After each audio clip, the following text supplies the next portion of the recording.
మీకు accurate fasting గురించి తెలుసా? దీన్నే కఠిన ఉపవాసం అంటారు.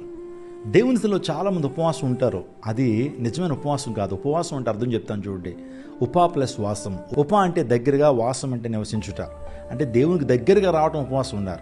ఈరోజున కఠినమైన ఉపవాసం బైబిల్ గ్రంథంలో చేసినటువంటి కొంతమంది ఉన్నారు. వారిలో ప్రాముఖ్యంగా చెప్పాలి నినివే ప్రజలు. ఎప్పుడైతే యోనా వెళ్ళి మీ పరిస్థితి బాగాలేదయ్యా, దేవునికి విరోధంగా మీరు పాపం చేశారు, దేవుడు మీ పట్టణాన్ని నాశనం చేయాలనుకుంటున్నాడు, ఈ సమాచారం పంపించమన్నప్పుడు రాజు సైతం గోనెపట్టు ధరించుకుని బూడిద చల్లుకుని వారందరూ కఠిన ఉపవాసం ఉన్నారు. వారి పశువులు కూడా ఆహారం పెట్టలేదట. కఠిన ఉపవాసం ఉంటాన్ని బట్టి ఉపవాస ప్రార్థన చేశాడు.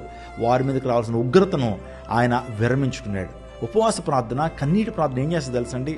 దేవుని చిత్తాన్ని కూడా మారుస్తుంది. ఆ తర్వాత ఎస్తేరు ఉపవాస ప్రార్థన చేసిన తద్వారా వారి రాజ్యం మీదకి, వారి తెగ మీదకి, వారి జాతి మీదకి వచ్చిన భయంకరమైన నింద, భయంకరమైనటువంటి ప్రమాదం నుంచి ఆ జాతిని తప్పించుకోగలిగింది ఉపవాస ప్రార్థన ద్వారా. ఇది కఠినమైన ఉపవాసం. దీన్నే యాక్యురేట్ ఫాస్టింగ్ అంటారు.